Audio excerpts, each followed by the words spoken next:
the way many of my colleagues are who can do it all. I'm not one of those people. I'm one of the useless ones.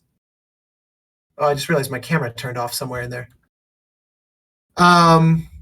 So yeah, I can basically just give you guys a little bit on who I am, what I've done, and how I've approached it philosophically, just to kind of offer some really broad overviews for a few minutes on video game scoring, and then we'll just chat until we run out the clock. Does that sound good? That sounds fine to me. I'm just trying to reach Glenn Henry before we start. That's all. Well met.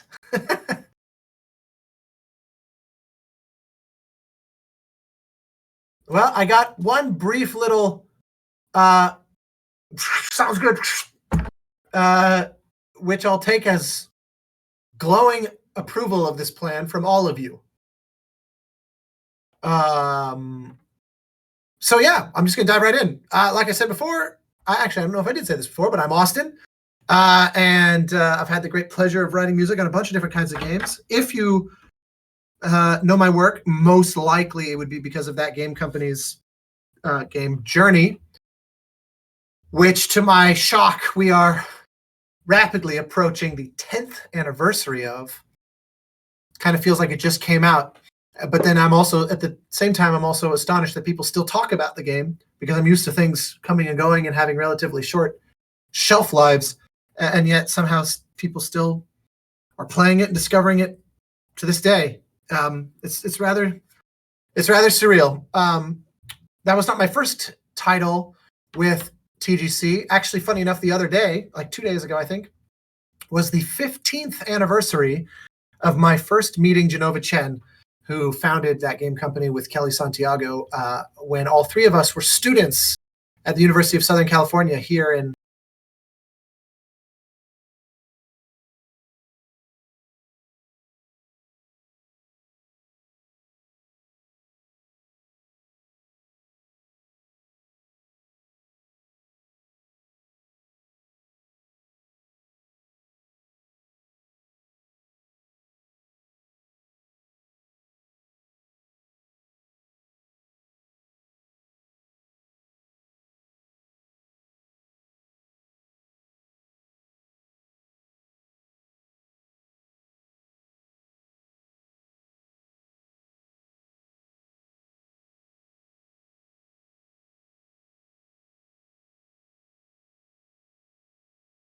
in 2007, and then they went on to make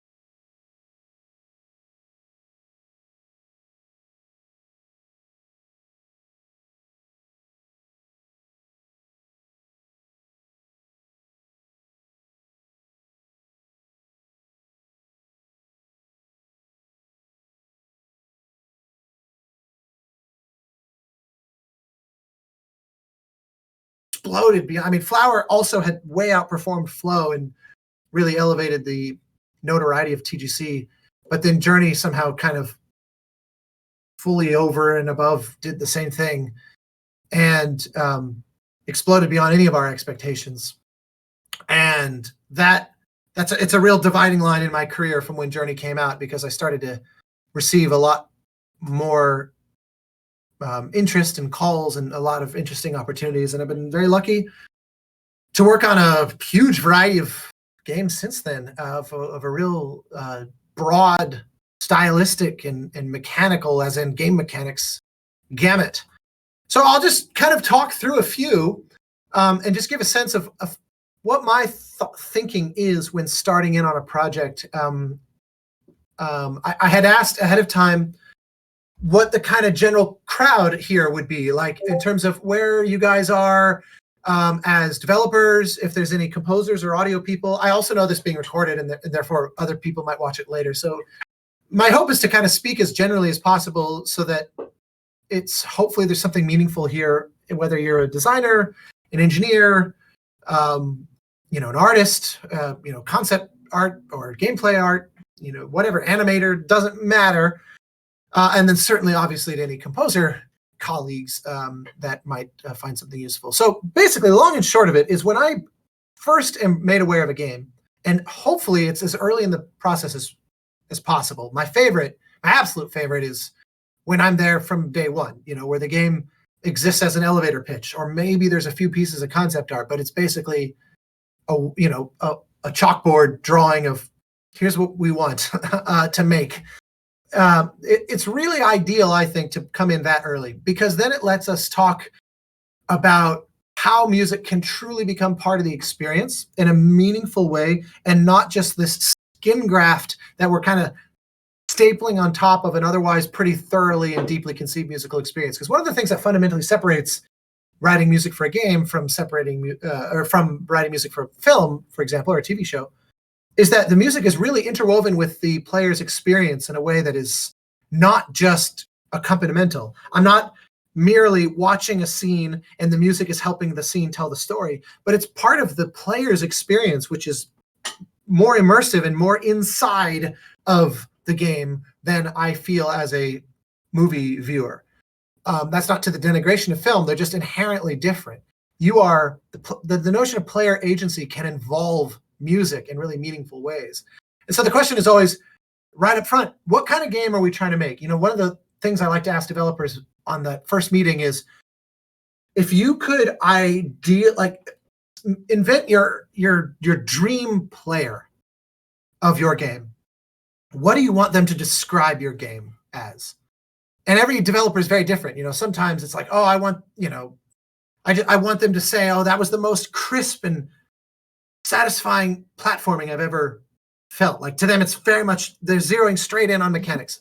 And then there might be other developers who say, I'm all about, I'm suddenly hearing, is someone trying to say something? I'm getting audio feedback. Lotus needs to be muted. Okay. Oh, okay. Just making sure there wasn't a question. Feel free to jump in if there is a question to any of you. So some developers might say in that first conversation, I'm all about, I want them to think about, life. I was just this morning talking to somebody about this game that came out last year, Spiritfarer. And it seems to me that if I had to guess, and I don't know those developers, but if I had to guess, they want people thinking about the nature of life and our mortality and kind of existential questions. That's their ideal player takeaway. If I had to guess, I could be wrong. So I always ask those questions because that's going to inform where the music is coming from in a big way. Like if you take a game like Journey and you say, I want the main takeaway to be about the mechanics. Well, what are the main mechanics? It's walking and it's these little pings that you make to signal to other players and also to interact with the world.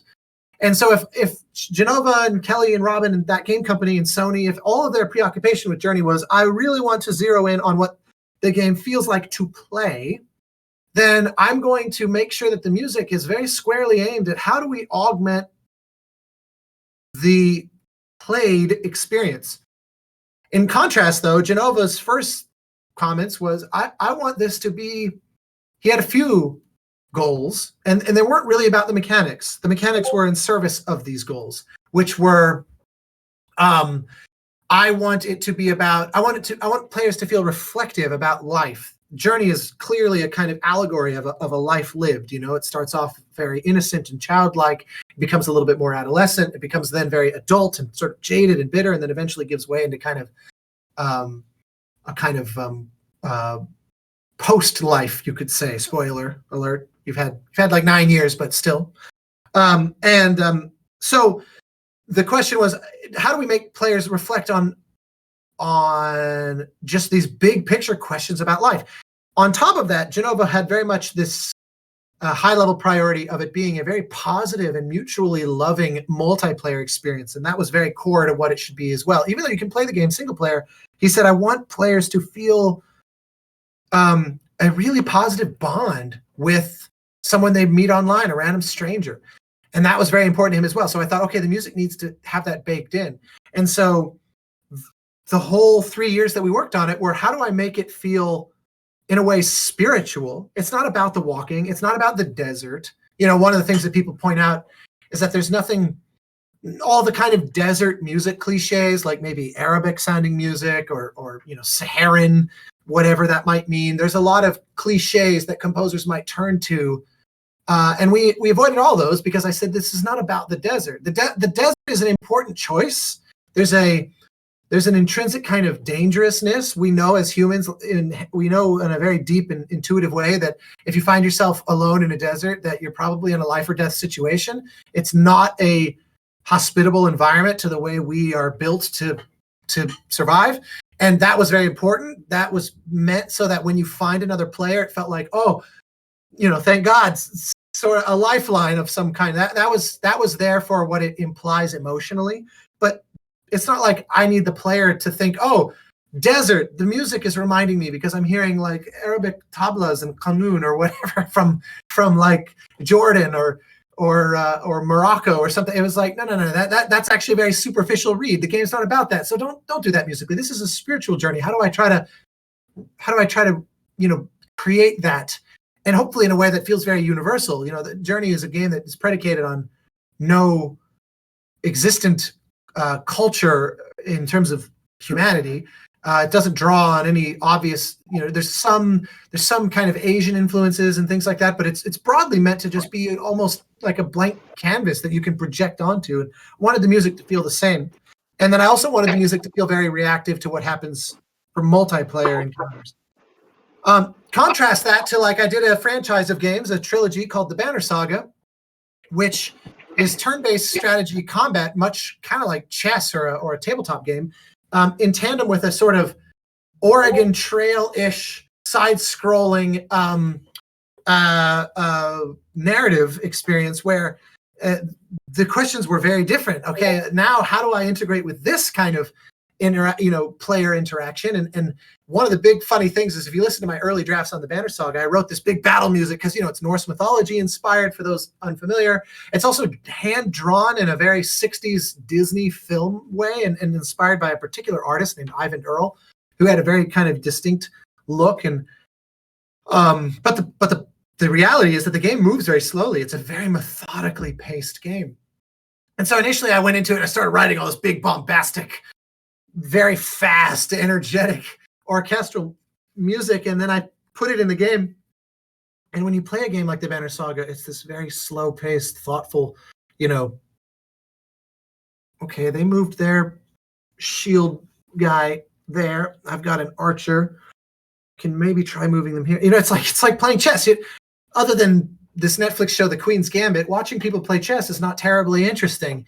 And it's a very slow-paced, deliberate and methodical experience. And I realized the music needs to reflect that energy, because otherwise it sounds like I'm trying to sell the player on some kind of epic, crazy adventure. That's not what they're having and not what we're trying to sell. You know, it's not what we're offering. And so I shifted gears to something that was much slower. And then the funny thing was, I was in tandem with that having conversations with the lead writer on the game, and he was talking about how very central to the narrative is this idea that the sun is frozen in the sky and they're in perpetual daylight. So everybody is exhausted because they have no sleep. Everybody just feels very world weary, and they're traveling in this eternal daylight. And they're being constantly hounded by this enemy that's chasing them, this kind of army that's spilling out of the mountains, so to speak, and just they keep coming. So everyone's exhausted all the time, and they just don't know when this is ever going to end. And so much of the game's subtext is, it's not about saving the world, but it's learning how to confront death with dignity and valor and making peace with your own mortality. And so I thought the combat music shouldn't really be about epicness or any kind of adventurous quality. It should be almost like a funeral dirge of characters that are picking up their swords and their axes, not because they're heroes, but because they begrudgingly have to. They don't want to. There's no bloodlust on the part of our heroes. That really shaped how I wrote the score, thinking all that through as I kind of squared the writer's goals with the gameplay's goals and the rhythm of the game. And so I could go on and on and on and on forever with every game I've worked on into how we developed these ideas and how we realized, okay, what kind of gameplay experience are we trying to create, both emotionally, narratively, philosophically, and also mechanically? Like, what is it like to actually play it? That's another reason why, going back to my first comment, I like to be involved very early, because it's really important to me to be playtesting every single iteration of the game, even from the most just pre-alpha gray boxing that has nothing there. It's just a prototype. I mean, the first prototypes of Journey were a top-down Flash browser model of just what does it feel like to move through a harsh environment where there's like wind and there's things that push against you. And if you link up with another player, which was just circles, it was all just this top-down like Pac-Man kind of interface where I'm a circle and then another player shows up as like I'm a red circle and this blue circle shows up. And if we get close to each other, we can actually move a little faster. It was like, what does that feel like to find someone randomly in the world where you don't have a mini map or something to locate, and then they just appear, and then when you cluster together, you actually are kind of emboldened. It was like, wow, it turns out that feels really good. Let's make sure let's make that part of the game. That should be core to the game, that kind of thing. I'm seeing that I'm getting questions here. Where is that? Which channel are those in? You'll have to help me find them. I was hearing. Here absentee. Absentee. Yeah, I found it. Thank you. Perfect. I just wanted to have it up so I can circle back to it. So hopefully this is all kind of making sense. I know that I'm speaking in really broad generalities, but I think it's helpful because the old school, like when I first got into the industry, the old school way of working, and there's still plenty of developers and publishers that like to work this way, was that before a composer was ever brought on, there was this feeling that the developers, or maybe an in-house audio director, if it's a big enough studio, they need to have figured out in advance all the kind of musical questions, and their goal is to just direct the composer. So they would have like Excel sheets where it's literally just, okay, we're making, an open world game. It's going to have a lot of combat, a lot of exploration and side missions. And so we figured out we need 20 minutes of music to cover kind of the central storyline quests. We need another 20 minutes of music that's broken up these ways for side quests. There's going to be an hour of open world combat music. And they think it's their job to have figured all that out so that the composer isn't just kind of treading water listlessly, not knowing what to do. I push hard against that. I don't like it when I'm brought on. Usually it means I'm being brought on too late. But also I say, let's explore this together. Let's collaboratively figure out what are the game's needs, and what are ways that we can get into that musically in a way that's maybe more interesting. An example of that, I worked on a very small indie game a number of years ago called Sunset, by a developer called Tale of Tales, who were at the time based in Belgium. They now live in Rome. And they've done a lot of very wonderful, thought-provoking kind of I've always thought of them as sort of it's a couple, Michael and Aurea, who make games together, and they're kind of like the enfant terrible of games. They're out there making these kind of almost borderline avant-garde, very so-called artsy games, but they're very often very compelling, interesting ideas. And the game that we worked on together called Sunset, you play as a woman who has been hired as, she's like a student in a fictional South American country that's in the midst of a civil war in the 70s, a kind of social uprising moment. And you play as a woman who is like a student who basically just needs a job and gets a job as a like a maid, like a house cleaner to this wealthy aristocrat. And so, but he's never there. So you get to know him by repeatedly going to this empty apartment and cleaning things up. And then he starts leaving you notes, and you can start leaving notes back to him. And the game actually ends up going down the road of like, can you make a romance where you're just writing notes to somebody, but at the same time, complicated by the idea that he represents this kind of bourgeois, aristocracy, that the uprising is in large part kind of trying to overthrow and to get rid of. It's sort of it's kind of like a socialist revolution in this fictional South American country of Anchuria. And so one of the ideas that we had, that we explored, that we ended up doing was, what if the only music in the whole game, except for one piece, but basically all of the score is not score. It's actually, he's a vinyl record collector. And so you find vinyls as part of your task of like cleaning up the apartment. He leaves you little to-do lists like, hey, can you do the dishes, blah, blah, blah, blah, blah. And so you do these menial tasks, and then you get to kind of explore and poke around. And so I thought, what if I write a bunch of music that's meant to sound like records? And so I wrote all these different genres of music, and I brought on all these co-writers. We did a Kickstarter, and one of the reward tiers was like, co-write on the music with me.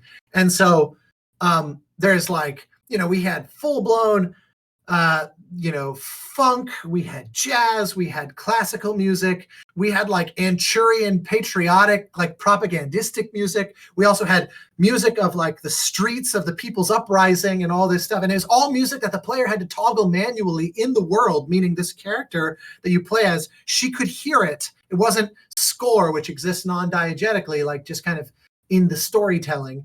It was one of those, it would have been easy to look at this game and go, I don't think there should be any music in this game. But it said, no, well, what if it's just all in world? Kind of like GTA having a whole deep series of radio stations with talk radio and licensed music and original songs and all, kind of like that, but on a much smaller scale. Point being, I just always like to talk early with the developers and say, what can we do that's interesting, that integrates the music with the gameplay in some way that's hopefully meaningful. This most recent game of mine to come out with a company called Giant Squid, with whom I did an Abzu a few years ago, and then we just shipped this new game called The Pathless. That's an open world exploration game, and very central to the idea of it is that they wanted it to be about the exploration itself. Matt Nava, the creative director, he likes open world games, but he's less interested in games like The Witcher or Assassin's Creed or something where you have very specific side quests and like icons on maps showing you, oh, okay, that's this type of side quest and that's this other kind of side quest. He was like, I just want players to wander around and enjoy the environment. So there's no map and it's very easy to kind of get lost, except that it's easy to also find where you're going. Like they made it so that you just learn your way around. It's really cool. If you haven't played it, I recommend it. It's actually really widely released. It's on iOS through Apple Arcade, and on PS4 and on PS5, and currently on PC through the Epic stores. I can't believe that this game can be played on iOS, and yet it's a PS5 game also. I never thought that would be a thing, and yet here we are. It's very cool. So anyway, point is that the music had to also embrace this idea that it's not so much about where you are, it's about this explorational experience. So we built this whole elaborate system where the story unfolds like a 3-act structure, meaning like you first encounter a boss and you have this first terrifying experience, but then this hunter who doesn't even know why she's on the island, she starts to gain a little bit of a sense of purpose. So the music starts to become a little more heroic, and then it starts to become a little bit more heroic. Well, the problem is, the question is, how do we know when to advance through this like gaining sense of heroism? So we had to figure out in-game metrics that we could tie the music to, where after you've played a certain point, all the music you've heard disappears and all new music shows up that's a little more heroic, a little bit bolder. And it has to be able to do it in a way that is irrelevant to where you are in the map, so that your sense of heroism is based around how much you're achieving, not so much when and where you are when you do it. And I'm kind of oversimplifying because I really just want to answer questions, and I see a few here. But hopefully that makes sense. If any of this doesn't make sense, just ask me, and we'll get into it. So yeah, that's kind of a very, very messy overview. Just the sort of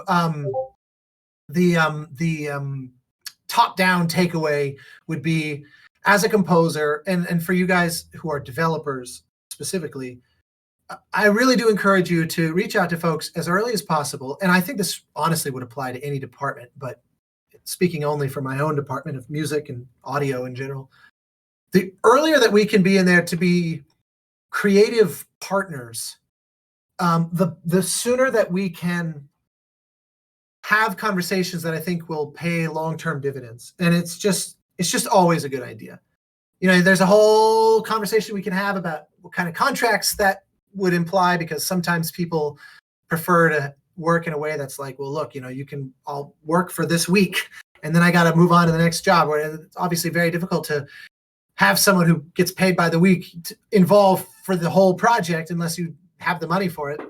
So that's a whole other conversation, and maybe we can get into that if that's of interest. But unless anybody wants to chime in here, when I moved over to the chat, it kind of minimized all your screens, and so I lost all your lovely avatars. But I do already see a few questions here in the absentee, so I'm just going to hit those, and if you interrupt me because you speak up into your mic, go for it, and I'll just circle back to these. But the first one I see here is Graham of Legend, whose mic is not working. What is the best way for an indie dev to work with me, and more broadly, the best way to approach a sound designer? Well, first off, sound design is a whole other thing. I have done sound design, like Journey, like I designed the chirps that the player makes. That technically is something that normally a sound designer would do. And in truth, that really was a 50-50 collaboration between me and the sound designer, Steve Johnson. We really tag teamed that. And he's the one who implemented it in the game, in the audio engine that nobody uses anymore called Scream. Normally, I'm just music. But if your question is the best way to approach a sound designer and or a composer, honestly, I would say, first off, there's a lot of folks out there looking for work. So if you just literally go on Twitter or go on like any number of Facebook groups, there's a lot of like indie game dev Facebook groups and things like that. There's also Discord channels like this one. And you just put out, or Discord servers, I should say, if you just put out a call like, hey, I'm looking for sound. Show me what you got. You'll get like 50 billion replies from people, and you'll get replies from people that are students who've never done anything, through to people that have probably done a whole lot of things and are just looking for more opportunities.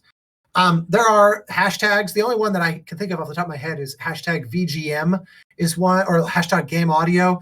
There will be people that share their portfolios periodically that way. And I will occasionally, click on those and peruse and see what's out there, in the same way that you can find artists' portfolios that way. But also in the end, where most of my work comes from is a friend will contact me and say, hey, I was talking to a buddy and your name came up because they told me they're looking for someone, and can I put you in touch? And so you'll find that as your circle of friends will invariably overlap with other circles of friends, like eternal Venn diagrams that stretch into the horizon, and people will make recommendations. I tend to say, look at those first. Now, if you find something online that you absolutely just love, reach out to them. There are lots of composers that have gotten work that way, and I've gotten work that way, where someone just appears out of the blue and says, hey, can I show you my game? And I've worked on all manner of games that way, where I just got an email one day. And what they showed me was really compelling. Or at events. I'm actually working on a game now where I was like in line at a hotel at a conference in Canada, and the guy next to me in line was like, "Hey, are you here for this event?" And it was like, "Yeah, where are you coming from?" It's like, "Oh, I used to work for Ubisoft. Now I'm doing an indie thing," and kind of chat, and it's like, "Oh, cool, you worked on Watch Dogs? Oh, awesome!" Blah, blah, blah. And before you know it, and then he's like, "Hey, I'm actually working on a thing. Can I show it to you?" He gets out his laptop, shows me his pitch deck, and I'm like, "Wow, this is amazing." And it's like, "Oh, well, we actually need music if you're interested." I'm like, "Well, let's keep talking." And there you go. 5 seconds earlier, this was the guy behind me in line or ahead of me in line to check in at the hotel. So it's just, I just always keep my eyes open, basically, is long and short of it. And your next question, Graham of Legend. I love that. That makes me think of some combination of King Graham or Tim Schafer. Have you ever done revenue share? I have many, many times. I've done all kinds of different deals. I've done deals where I will get folded into revenue share after the game becomes profitable. Usually that means they pay me some kind of upfront amount, and then they agree to share in the profits, like a bonus structure or whatever, if they recoup their costs. I've done deals before where I'm making money from $1, even if they haven't broken even yet. Usually that means because they don't have much money to offer up front. And so we make a deal where I'm like, well, I'd like to be able to start recouping from the beginning. I've done deals, in fact, for no money up front. It's very, rare because there's often other factors that you want to take into account, but I have done it before where I've said, look, I really believe in what you're making. And I recognize that, there's just the money's, where would it come from? It's just not there, but I do want to be a part of it, which means essentially I'm taking a giant risk on you, rolling the dice and doing pure revenue share. In terms of what would be a fair percentage, honestly, I'm hesitant to say because it runs such a gigantic gamut. Let's just pretend it's a game being made by two people. One person is doing all of design, writing, programming, and engineering, and art, and the other person is all the sound and music and implementation. Well, you could make the case of a 50-50 revenue share in that instance if you wanted.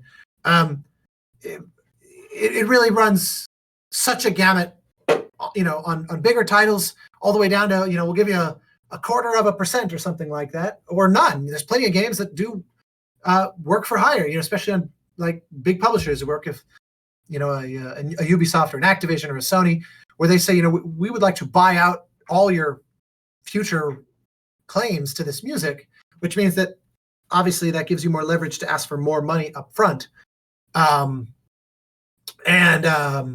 So I hesitate to summarize. I would always just advocate that you talk to whoever you are wanting to work with and say, what are you comfortable with? And let them quote or just have a conversation back and forth. Axiom Focus says, do I ever do sound effects? Very rarely, and usually only if the sound is inherently musical. I have done it.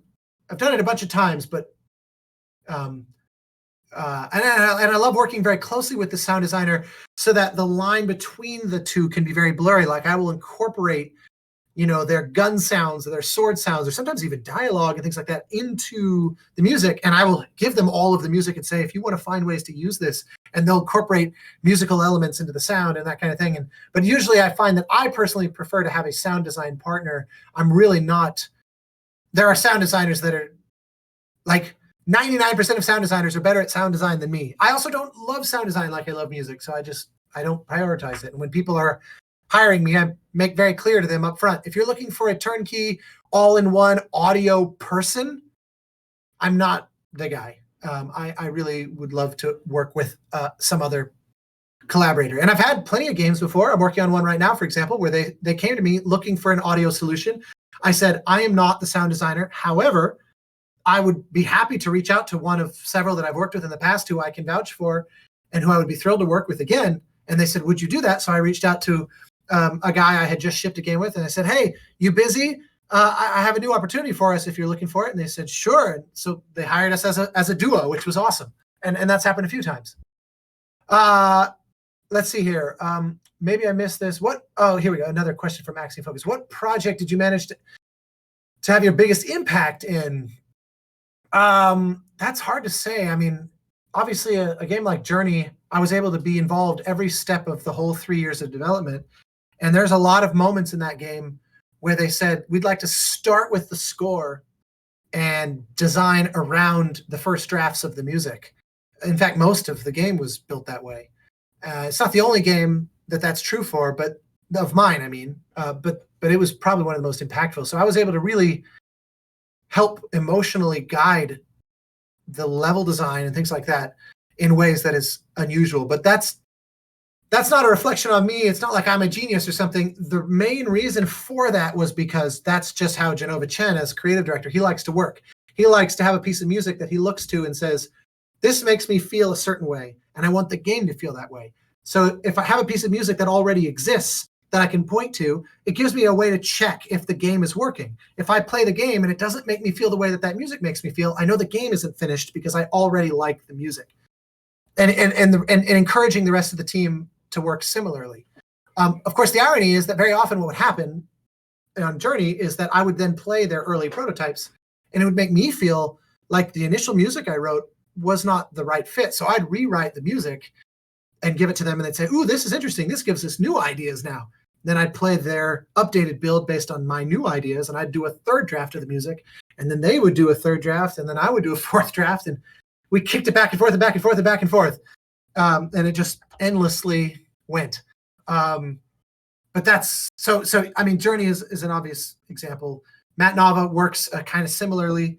Abzu was built in much the same way, and Pathless in a way also. But Journey was very extreme. I hope that answers that. Not really a question. Congrats on Play Watch. Oh, that's cool. Play Watch Listen. Funny enough, we were just recording Play Watch Listen, and I said, okay, I gotta go. And then apparently I broke my computer. That's why I'm late. My apologies again for being slightly late here today. But for those unaware, Play Watch Listen is a podcast that I do once a week with an actor, Troy Baker, a game designer, Mike Bithell, and a games writer, formerly games journalist, Alana Pierce, where we just kind of talk about, we kind of just talk about a little bit of everything, but mostly video games, a lot of Star Wars. And it's fun. It's on her channel. If you look up Alana Pierce on YouTube channel, she hosts it there, and it's on like Spotify and whatever else. Axiom Focus. Sometimes a game has a kind of moment of silence and can be quite impactful. I'm glad you bring that up. I am constantly advocating for less is more. I'm very often saying, we probably don't need constant music. Let's look for moments where we can have no music. I'm a big fan of that. I think that's a very important thing to look for. I remember when the first BioShock came out, one of the things that was so striking was the long stretches of time where there was no score at all. And then you'd find like a busted jukebox playing, old-timey jazz, and that would be your little dose of music for that 30-minute stretch or whatever. And it was so powerful, and I loved it. One of my favorite film scores of all time is the 1970 film Patton, directed by Franklin Schaffner, and score by the legend, the all-time great Jerry Goldsmith. And that movie's like 3.5 hours long and has something like 40 minutes of music. Huge spans of that film. I think at one point an hour goes by without a single note of score. And it really adds a lot. When it's in, it's there to make a difference. So yeah, I'm constantly trying to look for ways to have less music. It's another reason why I don't like music to just mindlessly follow game mechanics. Like, oh, okay, we're in combat mode, so we need combat music. Well, I'm like, do we? On Assassin's Creed Syndicate, I specifically advocated that we have the music never respond unless the fight was sufficiently difficult. And I could go into a whole tangent about how we developed the system to know how difficult the fight would be. But generally speaking, if it was a really easy fight, it wouldn't trigger music because it would be over so fast that the music doesn't have any opportunity to say anything meaningful. Like if I'm sitting there to start, introducing, and it's like, that's my intro. And in the time it takes me to do that, the fight's already over. Well, that was a big waste of time. I haven't even gotten to the point yet. So I'm like, don't even let that be an option. Something I advocate for constantly. Some games you still end up writing a lot of music. On The Pathless, I wrote like about 3 hours worth of music, and it's relatively nonstop, although sometimes it gets so thin that you don't notice it much, I hope. Okay, where am I? My text has been scrolling. Glenn says Jamaica has a really rich and vibrant music tradition. Boy, is that true. Not a lot of countries names are synonymous with an entire genre of music and sort of massive musical tradition. Any particular advice on approaching creatives from adjacent industries? I'm not actually entirely sure what you mean. I think I'm all about directness. If I find someone whose work I think is amazing, I like to just reach out. I follow a lot of people. I follow artists. I follow fellow composers, game designers. I find that people whose taste really resonates with me, they will also share things that are interesting, and I just end up finding interesting people that way. And just, like, there's certain people I follow because I know, like, there's a perfect example. There's a film director friend of mine who I've worked with a handful of times who has really weird, interesting taste in bands. He loves really like sound design music. Like the bands he listens to are not for everybody, but he always finds music that I wouldn't even, he's plugged into that scene and I'm not as much. So he always is like, hey, check this out. Here's my latest thing on Bandcamp that I found. Some artist in Nova Scotia I've never heard of or whatever. And I'm like, wow, that's so cool. And every now and again, I'll reach out to those people and say, hey, just want you to know I'm a fan. Or even sometimes, actually another good example, once there's a game that Ubisoft made called Child of Light where the score was written by this woman named Beatrice Martin. It's her one and only game score she's ever written because she's mainly kind of a French pop singer.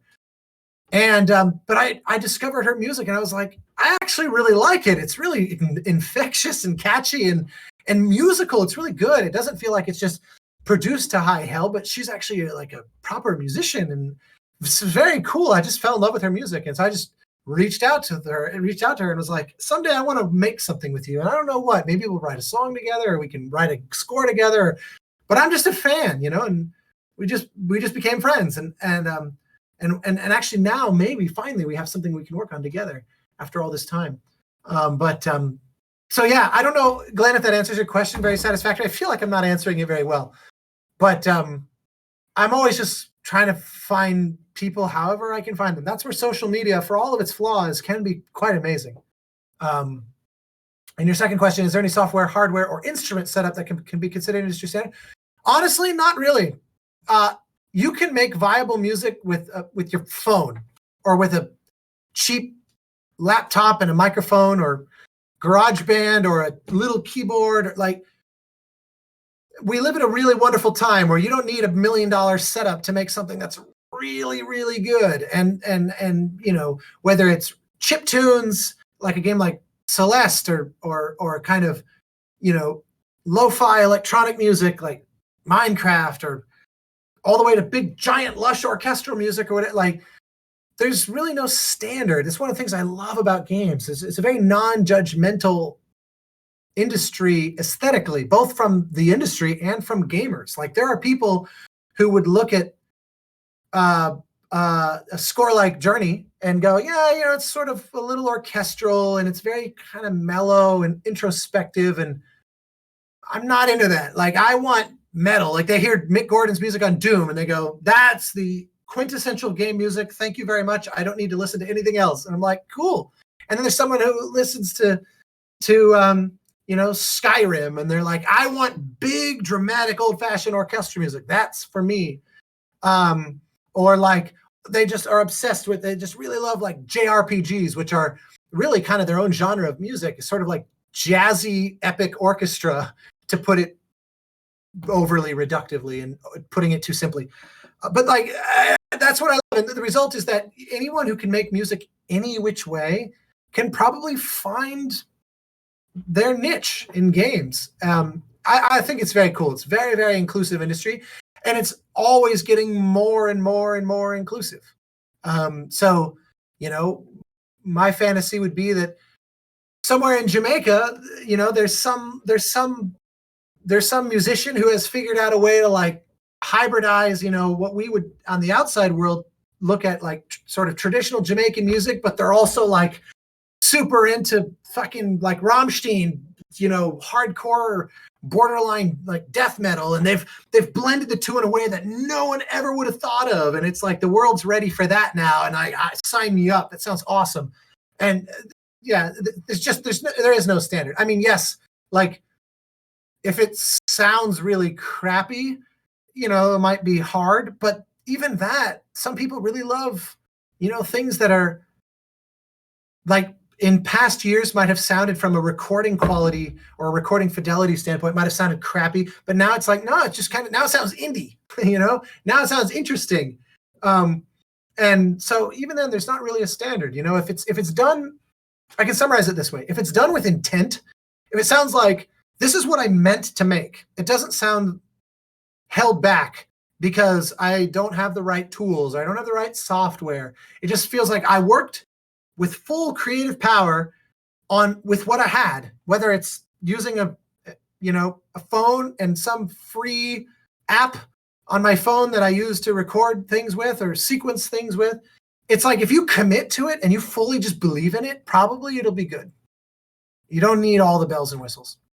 In fact, this is one of those things that sometimes on a project I start and I say, what's the least amount of, because, over time you start to build up tools, like I've got, decent, like this microphone here, or I got that piano and there's a lot of gear. And I've got, this whole computer set up right here.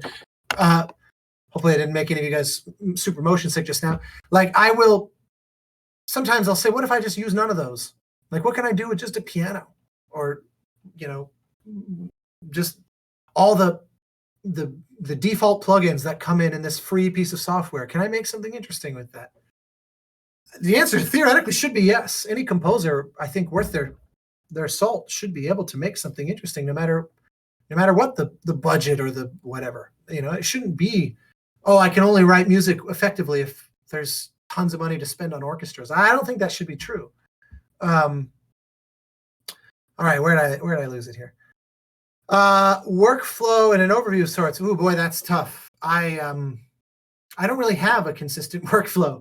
It depends so much on the game. I like to follow the lead of the developer, because invariably, if I change my workflow from one day to the next or one project to the next, I'll think differently, and it helps me write music that I feel like I've never written before. And that's fundamentally always my goal. I want to push somewhere that I've never been.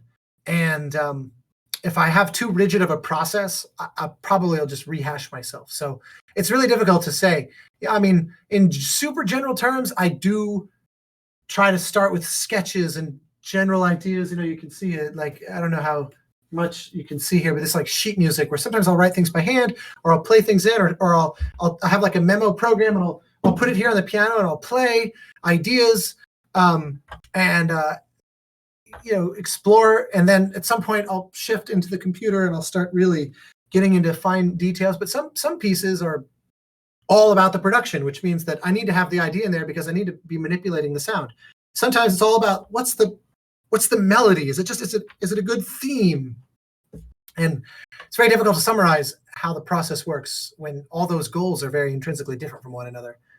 What would you recommend for someone who wants to push a decent portfolio? Well, my words on that, this is maybe a little specific to composers, but I always say, assume you will have very, very little time that you will have very little attention of whoever the decision maker you wind yourself in front of. I phrase that poorly. What I mean is,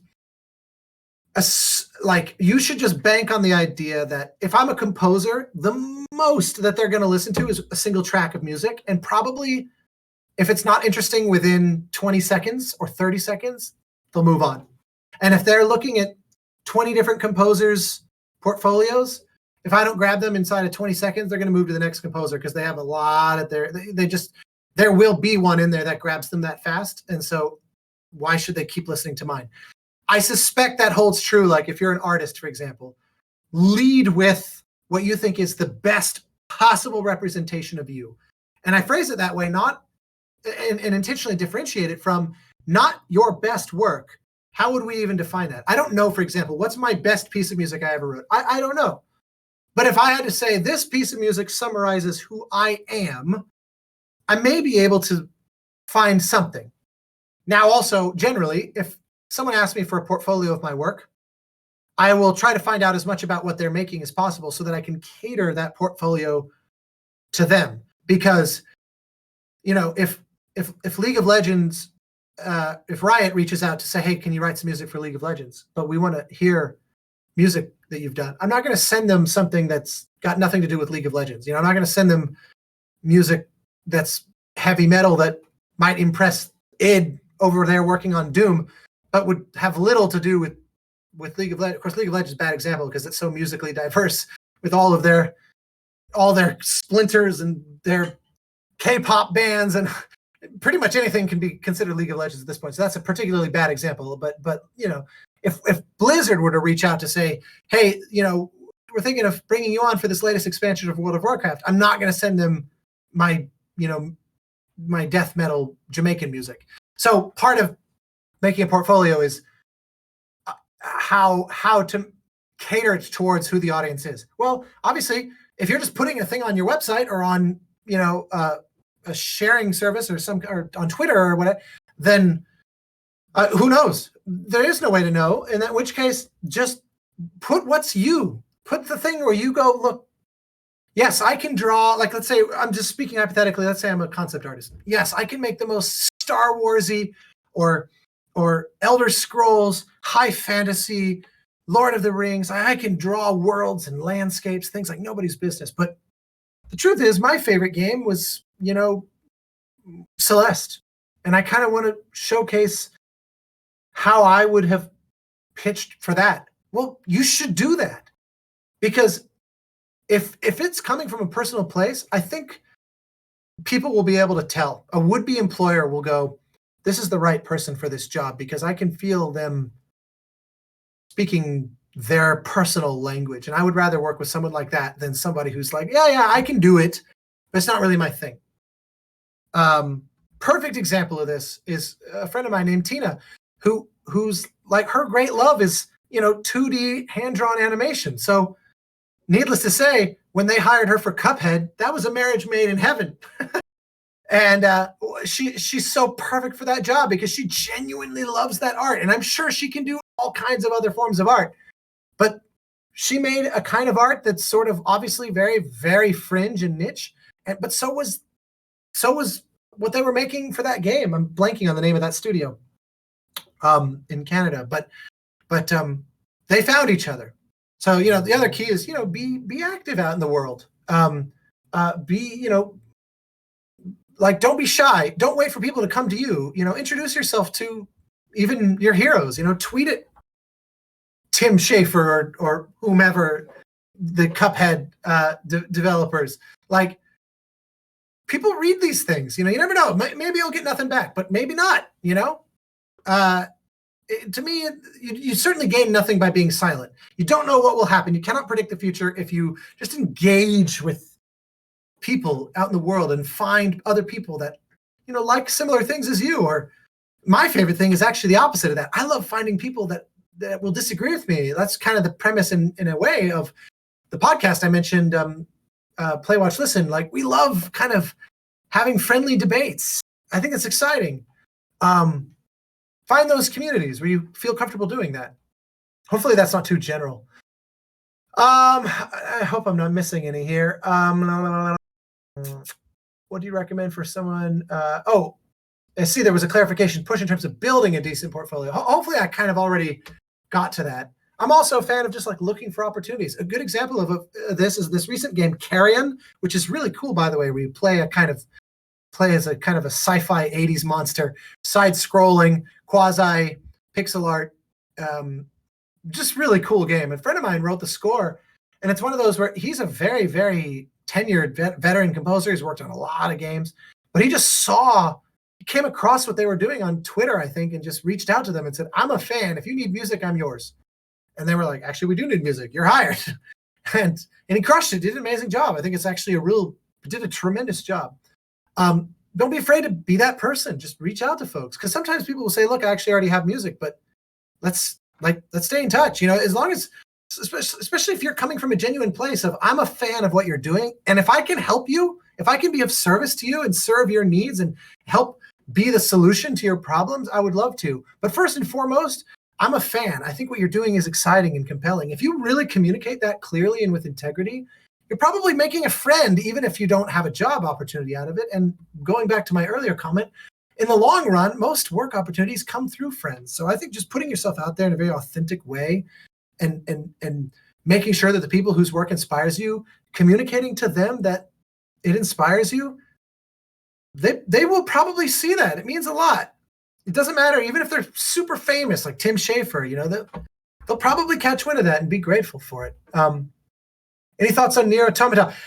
So funny. I don't have as much time to play games as I wish, so I kind of pick and choose. And the really, really big, long games, I'm very choosy with, and I still haven't played that one. I've heard bits of the score, and it sounds very weird, which makes me excited, and it's because it seems like the game just makes a lot of very bold and bizarre choices from the little bits I've sampled, but I tried not to listen too much until I could finally play the game. It's been installed in Steam for freaking ever. I will eventually get to it, but for now, I mostly just, you can call me intrigued. How closely were you involved in the development of Journey? I kind of already answered this. I was very, very, very involved the whole time, from day one, and very gratefully so.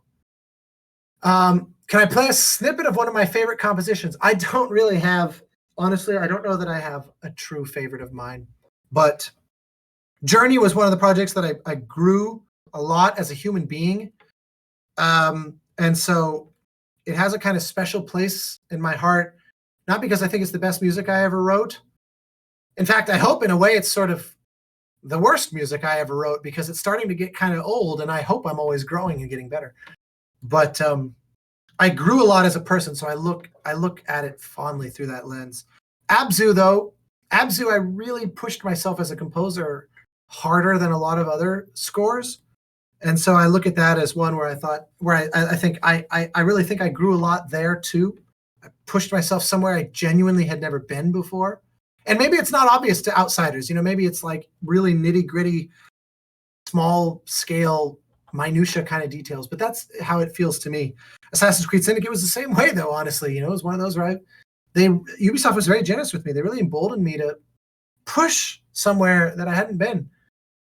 But then, there's games that people either never played or don't even know I worked on, like the reboot, the sort of largely unsuccessful reboot of Leisure Suit Larry, where I got to write a old-fashioned big band jazz score. I'd never done that, and it was such a blast. And I really look back on that with so much fondness. It's the one and only time I've ever done big band. I've done one other score. I did a Flintstones movie once, an animated DVD movie of the Flintstones for Warner Brothers, and that was sort of big band. But Leisure Suit Larry, that was a real authentic big band, and it was such a blast. I loved it. So that was, I wish to have done more of that, and so I cherish it because it's kind of rare now.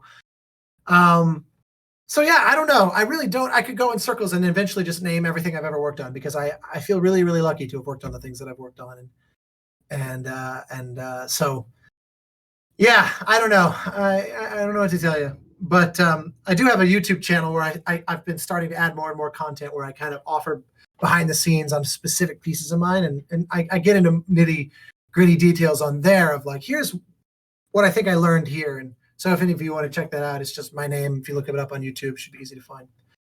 I seem to have run out of questions. We're kind of 3:15 now, Pacific time. Are there any other final questions, or anybody want to share any thoughts? Is there anything that I said that was confusing also that I could maybe clarify that might be helpful? Because honestly, I'm just here to help. And if something, sounded good, but then you realize, actually, I think that was incoherent, then please hit me. Let's make it clear. I really just want to help. Did I need a portfolio to land my first gig? Well, my first gig was a student project. We were both students. And I met a guy, and he said, what do you do? And I said, oh, I'm a composer. What do you do? And he said, oh, I'm actually a game designer. We were both students in university. And I was like, oh, man, well, if you ever need music, let me know. And he was like, actually, I do need music. And so I wrote a 2-minute single little track for his student game. That was my first gig. It ended up being very important, though, because his classmate was Genova Chen, who co-founded that game company, and he recommended me to Genova. So my first real job was Flow. My first professional commercial release was Flow, which, as I said at the beginning, began as a student project, and that came as a recommendation from one student to another. So, but I get approached all the time where people will message me and say, can I listen to some of your music? We're considering composers, and I'd love to hear it prior. I sent a reel like that just yesterday. So, I get solicited for portfolios all the time. And I still, I've been very lucky in my career, but I still get plenty of rejection. And in fact, if you go on Spotify or on YouTube or on Bandcamp or whatever, there's an album I released that's an hour and a half long called Remnants. And all of that music is stuff that was in the trash can. Most of it is music that I wrote as like auditions for jobs that I didn't get. But there's also music from canceled games. There's also even times where we decided it wasn't working out. They basically fired me, or I quit, or we kind of mutually parted ways and went our different directions. It's all one compilation of kind of what I thought was sort of the best of my very large folder of trash can music. So point being that it doesn't matter where you are in your career, there's always rejection, and there's always soliciting portfolios and being told, this isn't really what we're looking for. And that just has to be okay. As a professional, how crucial do you think a good score is in a game? Well, my answer to that is not really as a professional. My answer to that is as a gamer. Of course, a good score is crucial. Throwaway music is awful. Why would we want to play a game where a giant component of it? It's like when there's bad acting. Can't stand that. It's a big deal. Try to make every component, every ingredient, all that it could be. Yeah, I see the response here. At least 50% of the immersive experience. I fully agree. Sometimes music really is half the game. Sometimes it's very subtle. One of the reasons why I love The Last of Us scores is that they are courageous to be very, very sparse and minimalist. And the most pronounced musical statements in The Last of Us happens during cutscenes. And they let large swaths of the gameplay go by with no music at all. And I think that's actually very, very courageous. Let me see here. Now we're just talking. How is it working alongside coders? I like working alongside everyone on the team, whether it's a small team or a big team. I think it's very inspiring. I like to share with them the music I'm working on in case it helps inspire them. And I love it when people explain to me, I'll be working on a game and they'll, be talking like the animators, and they'll be saying, here's how we're setting up our riggings, or the programmer is saying, here's how we're setting up collisions so that the game knows to not let the player fall through the world into the abyss. And I find all that very interesting. Before I became a composer, I was studying C++ because I was convinced I wanted to be a game designer. So to me, every aspect of game design is deeply fascinating, and I love getting to know everybody on the team as much as I can to really unlock what it is they do. So yeah, I always encourage that. I always encourage everybody on the team to try to get to know as everybody else, and to not be like factory workers on a conveyor belt where you just put your part in the middle and it goes down the line and you never really interact with anybody else. Because wonderful team efforts where everybody feels like, I want to do my job so that I honor your work because you're doing a great job, and I want to do justice to your great job. And so as a programmer, I want to make sure that your art is really given everything it can. And the animators are saying that to the programmers, and the designers are saying that to the composer, and the composer is saying that to the writer, and et cetera, et cetera, et cetera. Everybody's there to say, I'm doing my best because your work deserves my best. That's the vibe I'm always hoping to be a part of. And yes, I'm always deeply, deeply involved in the scripting and integration of the music. I'm lucky that normally on the projects I work on, there's usually someone whose job is dedicated, that their job is the implementation of the sound and music. So I rarely have to do it myself these days. Even on small indie games, there's usually a sound person. Like I mentioned at the beginning, I'm not a sound designer, and usually the sound designer is the better person for integrating that so that it can be really streamlined with how they've set up the sound design. But we're constantly like on Zoom and screen sharing and looking at Ys or Fmod and really, really, really getting into the nitty gritty of it because I think it's important. I think it's really essential to be part of how the music is going to be experienced by the player, because I also write it to the spec of how we're implementing it. I don't just write tracks and then we figure out ways to kind of shove it into the game. I write the pieces of music built around whatever our implementation scheme and plan is. Sometimes that means that the music is fragmented into a million small parts that are being put together like Lego blocks. If you go on my YouTube channel and you look up a video called Anatomy of a Scene, I did a video game that came out last year, or now 2 years ago, I guess, in 2019, called Erica, where the music was super fractured in order to keep up with how incredibly interactive the gameplay is, because it's live action. And Jack, the creative director, said, I want the music to always feel like, I want the game to always engage the player every few seconds so that you're never just watching cutscenes. And meaningful, dramatically impactful things happen constantly, and the music had to be able to bob and weave and dance with that. And it was just outrageously challenging. So if you go watch that video, I spend 10 minutes where I show a scene and all the different things. I put these on-screen graphics where you can see all the different things that are changing the music in real time. And then halfway through the video, I rewind and show a playthrough of the scene where the player makes totally different choices, and you see how that changes the music. It took like a month of work to do that video. I'm pretty proud of it. So if you go check it out, you can kind of see just how crazy I get when it comes to interactive music. So yes, D Redwood. Very, very, very. In fact, here, I can just put it, youtube.com/awintory should go to my channel. For indie devs with small, low, no budget, music is often put on the back burner. Any advice there? You're absolutely right. That's also true on very high budget games. Everybody forgets about music.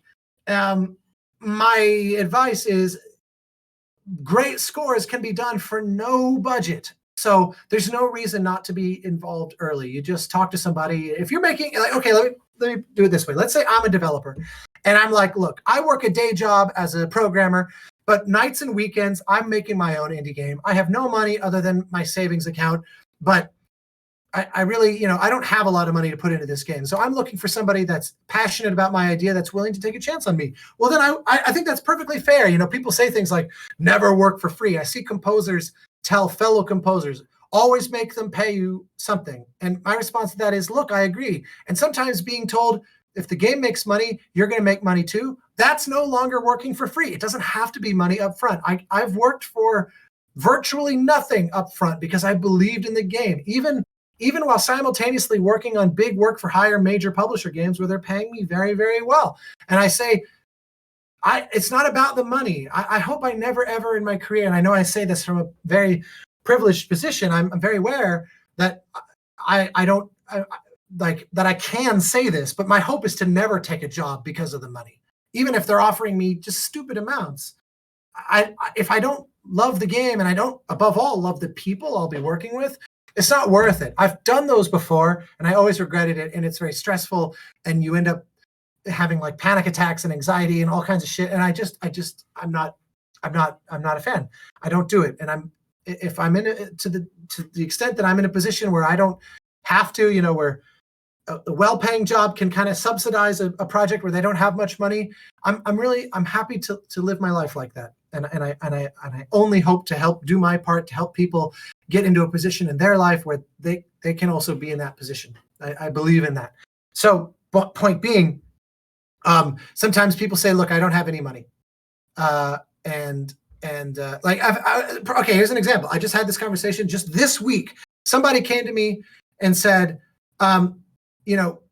we're making a small prototype for a game, and we're hoping to sell the idea to a major publisher for a budget. So we're just bootstrapping this ourselves. We don't have any money, but would you be willing to work on it? They showed me their concept. The concept is amazing. The kind of music that they're interested in me writing is something I've never done before. So that's very exciting to me too. And I look for creative opportunities like that.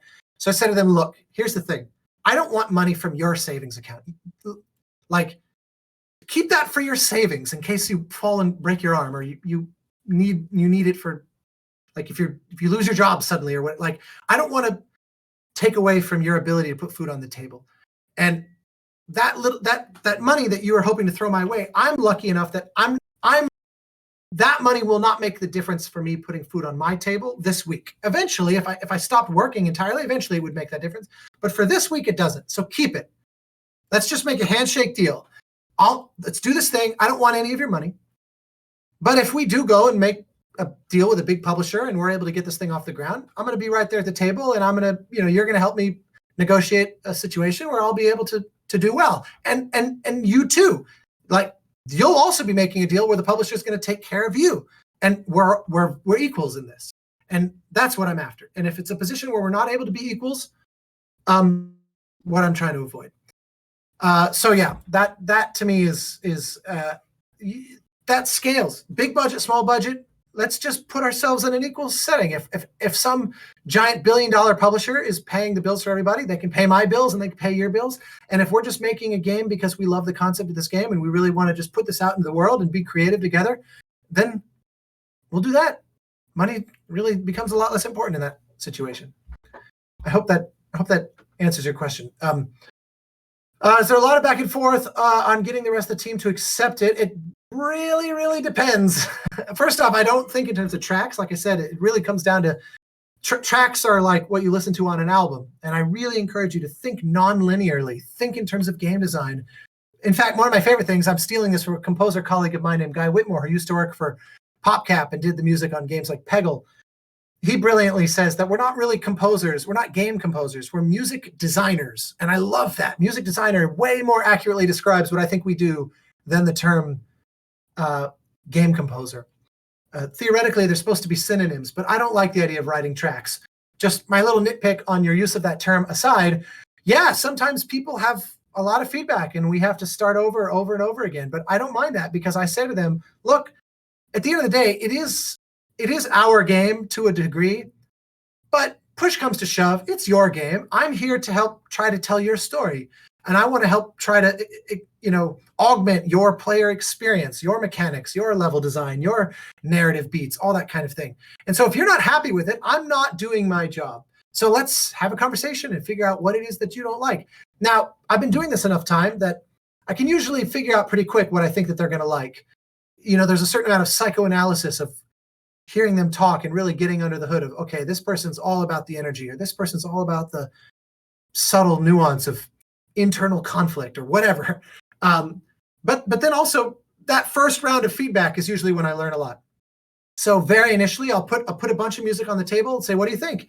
Please be brutally honest. And they'll say, I hate that, love that.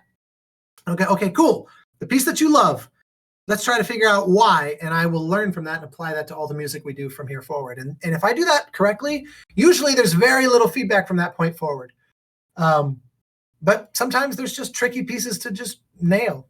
And it's because taste is subjective and the game itself is challenging. And people are also emotional animals, they're fickle beasts where if someone's got an upset stomach because their lunch wasn't agreeing with them, they may decide they don't like my piece of music, but if they listen to it the next day when they're feeling good, they'll suddenly love it. So I have to bear all that in mind as much as possible. And then Axiom Focus also, do composers get caught up in development crunch? Oh, absolutely. We're usually safer from it than the rest of the team, but I've crunched, absolutely. I also have a nuanced view. I don't think crunch is automatically bad.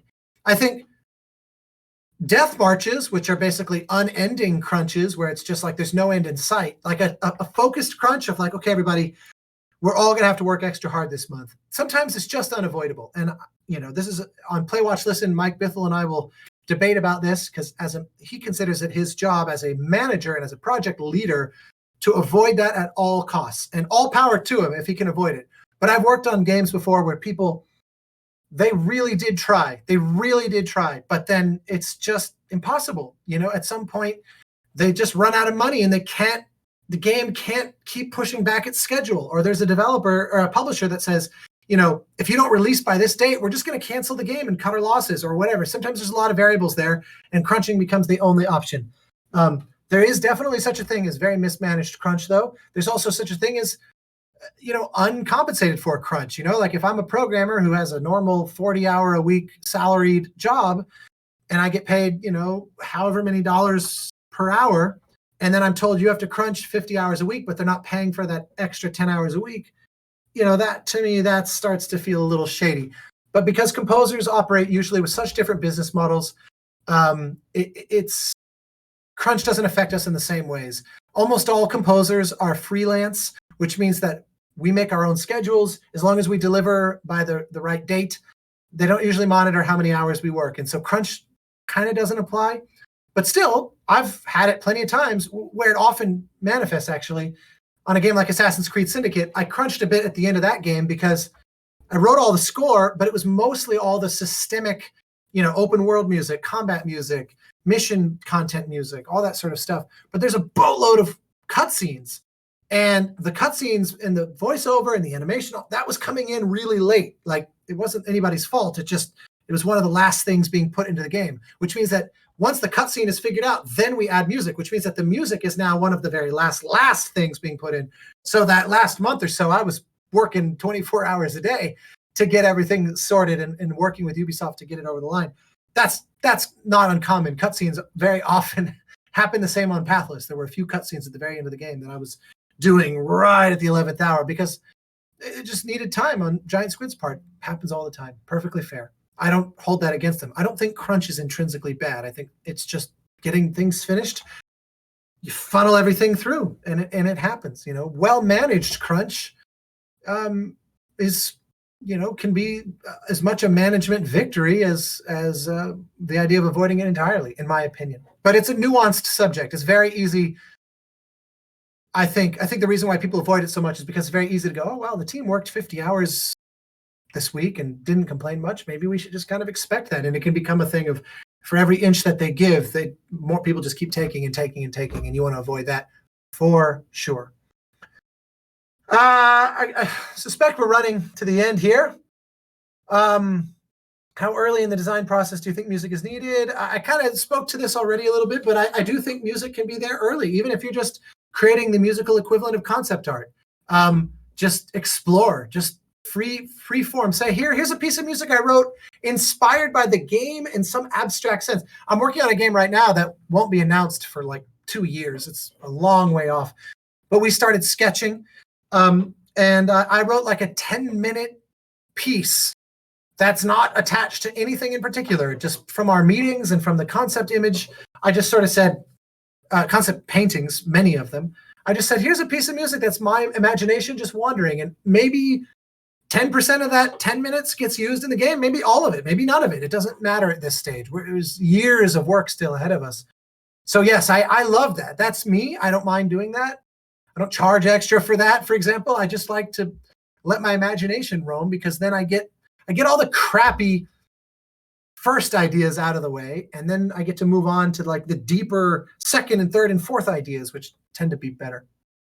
Personally, I think music can help drive the direction of the end scope. I think that's absolutely true. It's happened many times. Music actually helped inform what the game could be.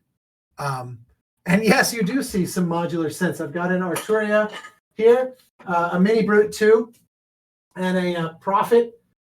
It's not plugged in at the moment, so it's just sort of sitting there. But yes, I've got a few modular synths. There's a couple others lying on the floor, and always buying new gear.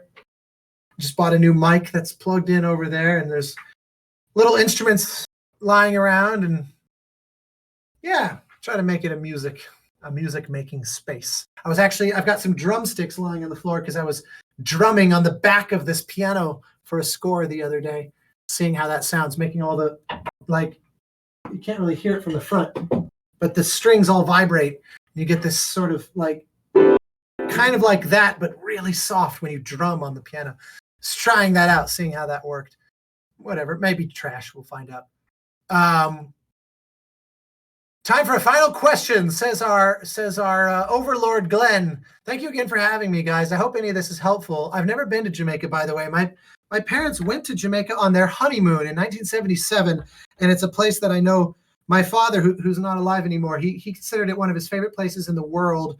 And I grew up, he loved Jamaican music. It's something that my sister and he bonded over a lot. And so I was always, I don't consider myself an expert by any means at all, but I've never been. I've been to a few other Caribbean islands nearby.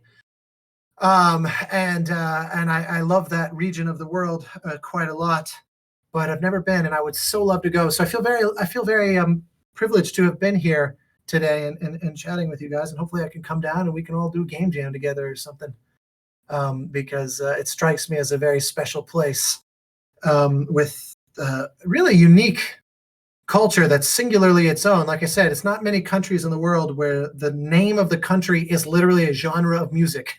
It's pretty amazing. So yes, please, I hope we can all start traveling again soon, and I would so love to come. So stay in touch, because it would be so amazing to be able to meet some of the game dev scene of Jamaica, because how cool is that sentence? I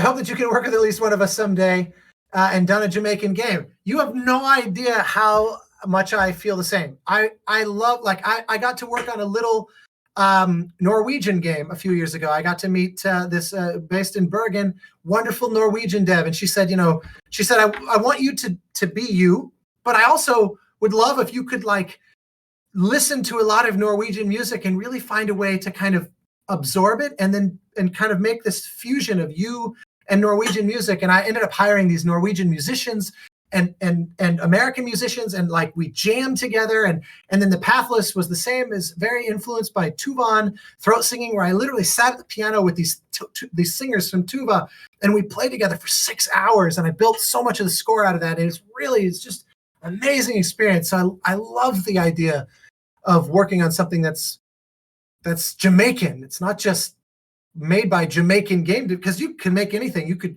go make a Lord of the Rings game. It doesn't matter. Anybody can make anything. But I so love the idea of really being able to, like, you know, go there and find some musicians and let's just talk through our instruments to each other and see where we end up and just make a thing together. It's just, to me, that's the kind of thing that it makes me a better person. But I think that kind of stuff, when you put that out into the world, and it just shows that all these national borders and different languages and different foods, and that's all arbitrary. We really are fundamentally all human, and we make each other so much better when we share what our corner of the world makes with everybody else. I love the cultural exchange, you know, where people really meld with each other. I mean, look at jazz. Jazz is the ultimate example of that. Jazz is a genre that was born of a collision of cultures, in a way that a history filled with horrible traumas and pain, from which an incredible art form, a truly deep art form, came out. Game jamming on the list. Hell yeah. Well, count me in. Oh, you guys, I can't always promise to have time, but anyone's free to contact me. You know, my email is very easy to find. It's on my website, which is just myname.com, austinwintory.com. Anyone and everyone's feel free to be in touch. And also, if there's any of you that have further questions that didn't come up today, that you want to just, you know, follow up and chase me down and ask, I really am happy to be of service. So just let me know how I can be of service to you guys, especially knowing that the game dev scene in Jamaica is still relatively small. Anything that I can do to help, I obviously, by dumb luck, you know, I didn't choose to be born in the US, but we obviously have a game dev scene here that's got a lot going on. I've learned a lot, and any of that I can pass along. I'm always more than happy to. Jamaican Witcher. Oh, hell yeah. Although I confess I've never played The Witcher, because that's another one of those games that's so gigantic that it scares the shit out of me. Street Boy J.A. Is this a musician? I've opened that. I don't know what Street Boy J.A. I've clicked it. Oh, studio. Awesome. Well, I've clicked. It's now my browser tab next to my email. So I will check this out. The perfect Jamaica game. Fantastic. No, I love that. I'm gonna run. I think we've worked through our questions. Thanks again, folks, for hanging with me. And like I said, I consider it a privilege. I hope we can do this in person. I'll sit and have some food and have a drink together. Don't be afraid to be in touch. Shoot me an email. I forgot to say, if you do email me and I'm sort of slow to respond, it's just because my inbox is kind of messy. It's not because I'm ignoring you or something. And you are more than welcome to just send a second email if like a week goes by, and just poke me and say, hey, just checking in again. And I'll get back to you. And if I can help, I'd love to help. You know, maybe I can connect you to somebody. And that's that. Oh, I hear a voice. Yeah, I'm just officially saying again, repeating the feedback from the group. Thank you again. It really means a lot for you taking all the time. Pleasure. And I'm sure people from the community might just reach out to you and just ask you, pick your brain for some ideas. Please do. And yeah, I really don't know how what else to say other than thank you again, really and truthfully. It's my pleasure. My gratitude to Rami Ismail, a wonderful friend of mine who connected us, Glenn. And yeah, keep doing what you're doing. It sounds like you got a cool thing going here. And so please, everyone, be in touch. Funny enough, I actually have my own Discord also, in case anybody wants to hang in there. I'm kind of an idiot with Discord, so I don't really know how to show you how to find it because I'm useless.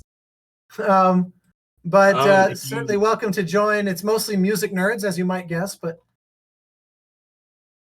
well, once we track it down, if you can send an invite via email, I can add it to the channel, one of our Discord channels.